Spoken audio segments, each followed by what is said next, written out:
Kaya ngayon, ang Panginoon na bahala sa kanila at hustisya, bahala na si Diogen yan at si Torre. Doon lang ako nakasandal sa kanila. Walang ibang akong anuhan dahil alam ko hindi kayang bayaran ni Mr. Atong Ang, si General Torre at saka si DOJ Crispin Rebolya. Yo, what's up mga tropa peeps? Welcome back to my vlog at magandang araw po sa inyong lahat. Napanood nyo naman po doon sa ating paunang video na kung saan ay nabanggit nitong si alias Totoy na si Julie Dondon Patidongan na eto nga pong si General Torre ang kanyang pinagkakatiwalaan sa PNP. At kung hindi po, tingin ko, kung hindi si General Torre ang naging PNP chief ngayong taon na ito o hindi siya ang pumalit kay General Marbil, ay baka po hindi pa rin sumuko o hindi pa rin magpakita o hindi pa rin lumutang etong si Patidongan at baka tuluyan na pong mabaon sa Bulkang Taal ang mga sekreto na pinapalabas ngayon nitong si Dondon. Ito pong si Dondon ay kumbaga nakakuha ng lakas ng loob na sumuko o magpakita o maglabas na ng kanyang mga statement at ibigay na po sa DOJ ang kanyang mga ebidensya laban dito kay Atong Ang dahil po sa isang tao, kay General Torre. So alam niyo, malaki ang naitulong dito ni Kibulok at ni Digong sa paglabas ni Julie Dondon Patidongan. Kasi tingin ko kung hindi nga po si General Torre ang nakahuli kay Kibulok at hindi po etong si Digong ay naisuko sa ICC ni General Torre, ay wala po talagang development. Hindi pa rin po nangyayari ang mga trending news ngayon patungkol kay alias Totoy, kay Gretchen Barreto at kay Atong Ang. Wala, hindi ito mangyayari ngayon. Kasi nga po, walang pinagkakatiwalaan itong si alias Totoy at wala siyang kumpiyansa na magsalita dahil nga po, ang iniisip nga po ni alias Totoy, itong si Atong Ang ay kayang bayaran ang lahat po ng mga tao na mag-iimbestiga o magkakaroon ng interes na ilabas ang katotohanan o maghanap ng hustisya dito po sa mga sabongero. Kaya alam nyo, nung narinig ko itong pahayag na ito, actually hindi lang ito yung unang beses na sinabi ni alias Totoy ang bagay na yan. Na ako, parang sabi ko, malaki ang naging parte talaga ni General Torre. At sana ito panawagan ko na rin, sana po ay mapakinggan ito ng ating Pangulong Bongbong Marcos.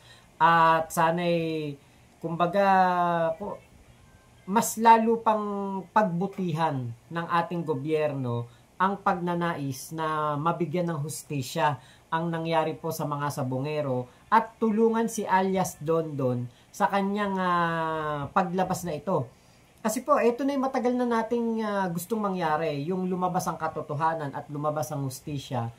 Para po, 'di ba? Para po sa mga naulila ng ating mga sabongero, 'di ba? 'Yun lang naman wala naman tayong ibang hinahanap dito. Wala tayong pakialam sa kung ano ang katotohanan ni Atong Ang, wala tayong pake kung ano ang katotohanan ni Julie Dondon Patidongan. Ang gusto nating malaman dito ay ang katotohanan sa mga sabongero. Sila po ang hinahanapan natin ng hustisya dito. So, susi lamang etong si Atong Ang at etong si Julie Patidongan sa mga nangyari sa sabongero. Pero ang pinaka-importante dito ay malaman natin kung nasan na talaga sila, kung ano ang nangyari sa kanila at kung sino po ang gumawa.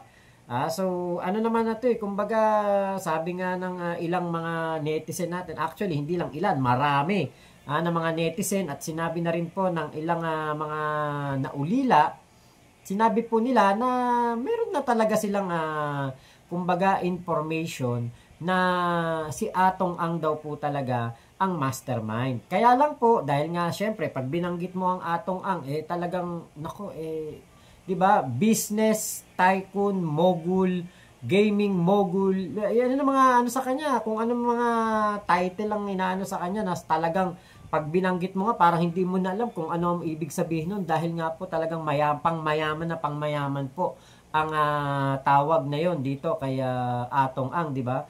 So, kumbaga matagal na silang may clue, matagal na nilang alam, pero walang ebidensya. So ngayon, susi etong si alias Totoy sa kanyang mga sinasabi, sa kanyang paglabas. At eto namang si Atong Ang ay makakatulong din para malutas itong kaso kasi nga po nakita natin sa kanyang press con na ang dami pong sablay at may pag-amin nga po patungkol dito sa pagbibigay ng pera kay Dondon at willing na pagbibigay ng 300 million at gumawa pa nga po ang kanyang abogado ng recantation paper para po mapirmahan na ni Dondon at bibigay yung pera, di ba? From 300 million nga daw, umakyat pa ng 500 million etong offer na ito.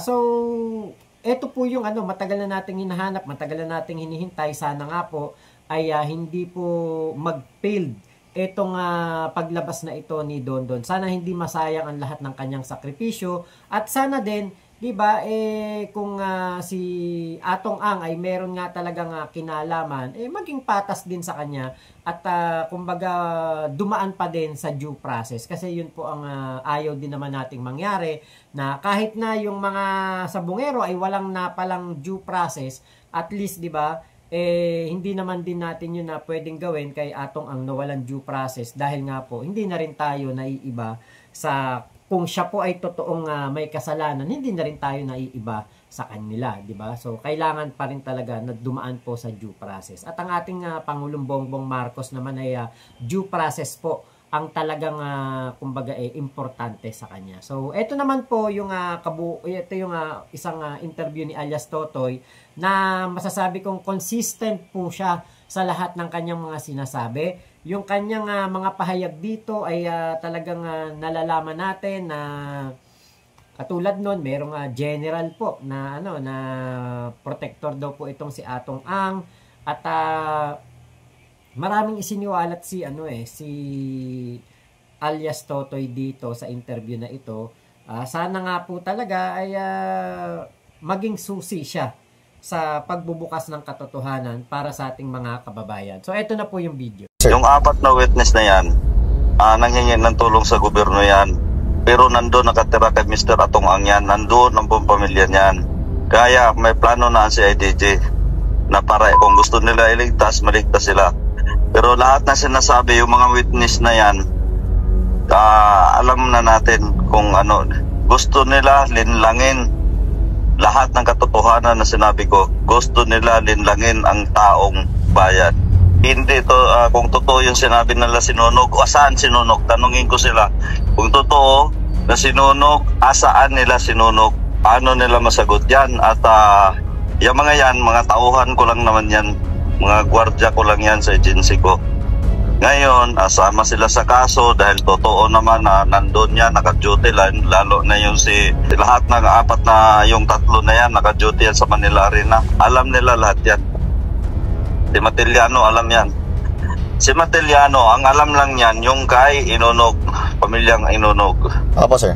Dahil sila ang gwardya doon, sila ang OIC noong time na yon. Gano'ng sir, gano'ng kalaking involvement nitong 4 na witnesses na to? Kasi parang kayo yung kayo naman yung tinuturo nila bigla, parang ganun po yung nangyayari. Natural, ituro nila ako kasi yun ang utos ni Mr. Atong Ang. Pero ang mastermind dito, si Mr. Atong Ang. Ituro nila ako, ituro ko si Atong Ang. Pero nung sir, nung nahuli kayo nung 2023, sir, sino po yung nag-finance po nung pagtatago nyo po nun? Kasama pong ibang mga Si Mr. Atong Ang. Bumili ng bahay yan. Kaya ko, mayroon akong kopya na ginawa pa ako na kunyari inutusan ko yung isang tao niya na nakapangalan sa isang tao niya. Yung girlfriend niya rin to ang bumili ng property, pero si Mr. Atong Ang, lahat ng tinaguan namin binili niya. Kaya ko ituro isa-isa yan. Saan sir yung tinaguan niyo po nun? Mga property po ito ni Atong Ang po na binili, parang ganun po? Yes. Yung una, doon sa Corinthian, nakapangalan sa anak niya, yung si Christopher Yo, yung asawa ni 54, ni Eileen Yo, doon sa Corinthian. ginagawa, ayaw ko lang kung tapos na yan ngayon kasi nung time na yun, ginagawa pa yun. Pangalawa, dyan sa Mandaluyong, dyan sa bahay niya sa 4-8, nakatira rin kami dyan. Lahat, detalyado lahat ito. Kaya, hindi siya pwede magsinungaling sa akin. Sir, gaano kalaki yung ano dito ni Atong Ang? Kasi may naririnig din kami na mayroon din daw pong involved na isang senador saka po 2 congressman. Totoo po ba na kaya rin maka-impluwensya ni Atong Ang pati sa Supreme Court? Ganun po? Ang 2 senador at saka senador at saka congressman, gusto lang niya idawit yan para sirain ako dahil yung time na yan, yung hindi pa senador yan, 2 congressman, ayaw niyan. Kaya pinipilit kong hindi isali yan dahil hindi against yan sa gusto niya mangyari. Na gusto niya ipapatay lahat ng may magtsupi sa sabong. Pero totoo sir na more than 100 yung katawan ng mga sabungero yes, talaga?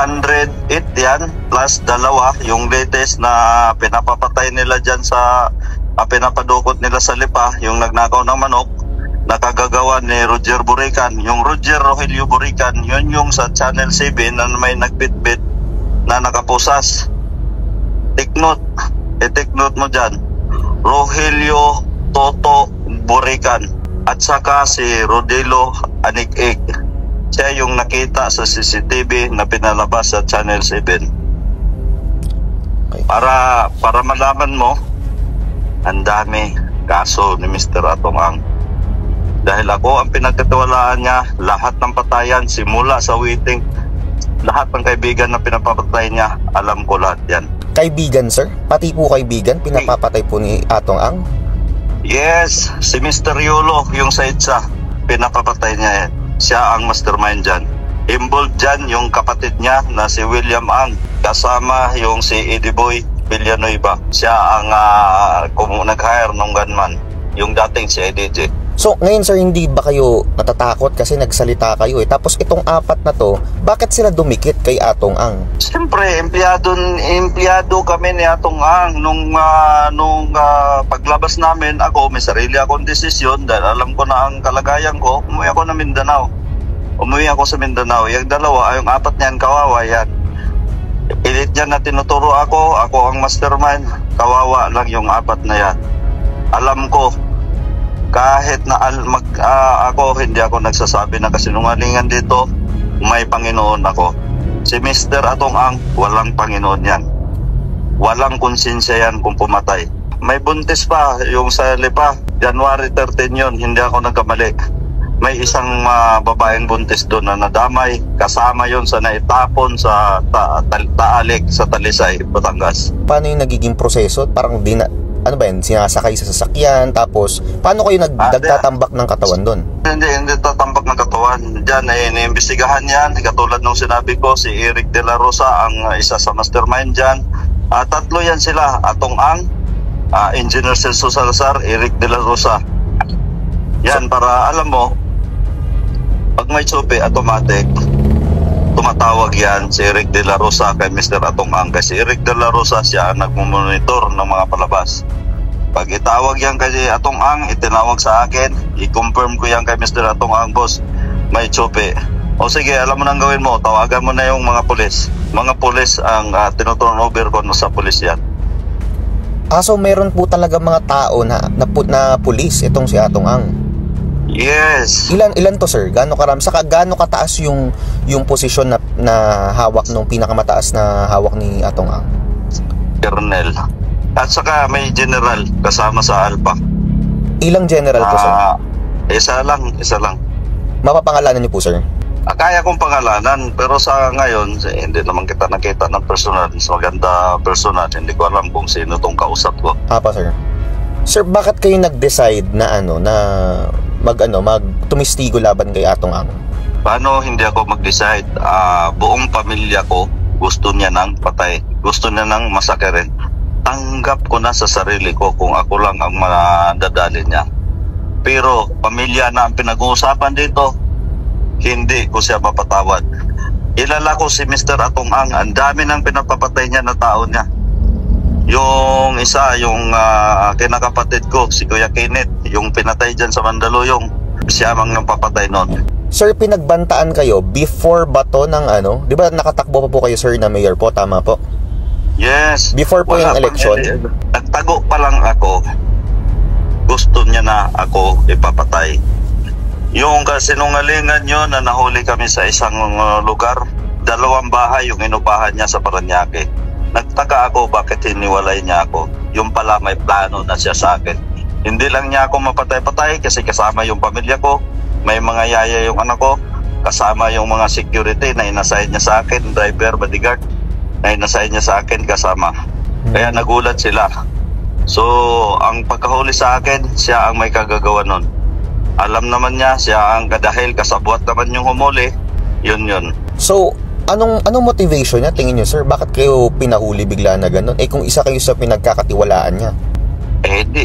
Diba, para matapos ang kaso, actually, hindi man huli ang gagawin sa akin, papatayin ako nun. Hindi, mabait lang ang Panginoon sa akin. Noong time na yon, on the spots, ako ang target para mapatay. Gawa yung 4 na yan, hindi man niya marunong magsalita. Ngayon, tinuturuan man yung mga toto na yan. Lalo na yung si Mark Sabala. Tinuturuan yan kasi yan, kahit na nagsisabo kasi yan. Kaya ganun kung magsalita. Kaya ngayon, ang Panginoon na bahala sa kanila at hustisya, bahala na si Diogene yan at si Torre. Doon lang ako nakasandal sa kanila. Walang ibang akong anuhan dahil alam ko hindi kayang bayaran ni Mr. Atong Ang, si General Torre at saka si DOJ Crispin Rebolya. Sir, itong mga itong mga 4 na to, sinasabi naman nila na raw kayo, mayaman daw kayo, ganyan. Pero ang naririnig ko naman, itong 4 na to, mayaman na rin daw. Totoo po ba yun, sir? Actually ako, nagkaroon na ako ng pera dahil kasama ako dyan sa yung online. Pinaghirapan ko lahat, kaya ako nagkapera. Yung sinabi niya nga gwardiya ako, payari ako ng security agency para ngayon binabaliktad niya lahat. Ngayon, panoorin mo nung hearing sa Senate na nandun ako kung paano niya ako pinagtanggol. Diba? Kung hindi sana, diba, naghamon itong si Digong na siya ay mahuli na at mapadala na sa ICC. Diba? Di sana hindi po ngayon na nahihirapan na itong si Atong Ang. Dahil nga itong si Dondon, Patidongan ay nakakuha po ng lakas ng loob kay General Torre.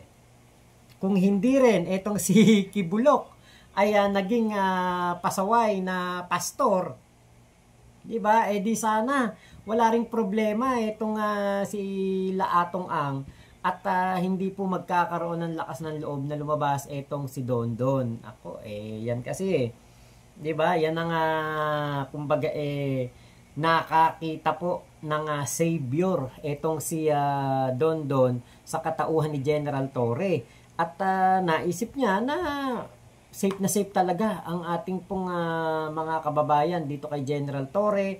Kapag ikaw ay kumbaga ikaw ay merong mga A1 information, ikaw ay whistleblower, di ba? Talagang ikaw ay poprotektahan at ikaw ay pakikinggan, di ba? Basta totoo lang ang iyong mga sasabihin at ang mga ebidensya mo ay hard evidence, di ba? Mga talagang ebidensya na matitindi na hindi na maipagkakaila at hindi makakapagsinungaling. Etong si Atong Ang, talagang pagdating kay General Torre, talagang ikaw ang aalagaan yan. RoboCop, Super Cop, General of the People, yan si General Torre, di ba? So, alam niyo po, napakatama ng desisyon ni PBBM na gawin pong PNP chief natin itong si General Torre. Kaya saludo tayo, 2 kamay kay PBBM dahil po sa ginawa niya na yan. Ngayon po sa termino ni PBBM po, doon magkakaroon ng hustisya ang ating mga kababayan na sabungero. Diba? Dahil po sa ginawa na desisyon na yan ni PBBM. Kung maiba-iba siguro, diba? Baka baka hindi po magtiwala si Dondon Patidongan kasi kumbaga hindi niya nakita kung ano ba achievement noon, hindi alam kung ano ba nagawa nun sa PNP, di ba? Hindi katulad ni General Torre, talagang dalawang kilala, malakas, makapangyarihan na tao ang nagawa ni General Torre na maisuko po sa ating gobyerno, sa ating batas. Di ba? Napakagandang achievement nun at kitang-kita ng mga mata natin, ng mga Pilipino, itong nagawa na ito ni General Torre. Kaya hindi ka magdududa kay General Torre, di ba? Kung isang Atong Ang kumbaga meron man lumabas na warrant of arrest para kay Atong Ang, di ba? Tingin ko hindi rin ito mangingimi si General Torre na hulihin ito si Atong Ang kasi syempre, etong si General Torre nga dating presidente at isang pastor na maraming koneksyon, malakas ang koneksyon, may kapangyarihan, di ba? Merong mga protector na senador, di ba? Kita nyo na gawa ni General Torre bulukin sa kulungan. Di ba po? Kaya tama talaga ang ginawa ni PBBM. Talaga ngayon po natin nakikita na ang mga desisyon ni PBBM na ginagawa po ay hindi po talaga kumbaga matatawaran. Napakatalino talaga magdesisyon. Talagang lahat po ng kanyang mga ginagawa ay kumbaga dumadaan po sa masusing pag-aaral, masusing pagde-deliberate at masusi po na pagdedesisyon. 'Di ba? Ang resulta maganda. Ang resulta po eto. 'Di ba? May mga tao po na may kumpiyansa na lumapit sa gobyerno, lumapit sa PNP dahil po tiwala sila sa ating PNP chief. 'Di ba? Hindi katulad nung panahon ni Digong, naku, nakakatakot magsumbong. Kasi kapag ikaw nagsumbong ka, delikado ka kasi halos lahat ng galamay ni Digong nakakalat sa PNP Oh. 'Di ba? Basta kalabanin mo nga si Digong kasama ka sa diyan Isasama ka sa listahan. Magic listahan ni Digong. Diba? Kaya po, nako, sana nga po talaga ay hawak ni Dondon Patidongan ang katotohanan. At sana po mabigyan ng patas na pagtingin dito sa lahat ng bagay.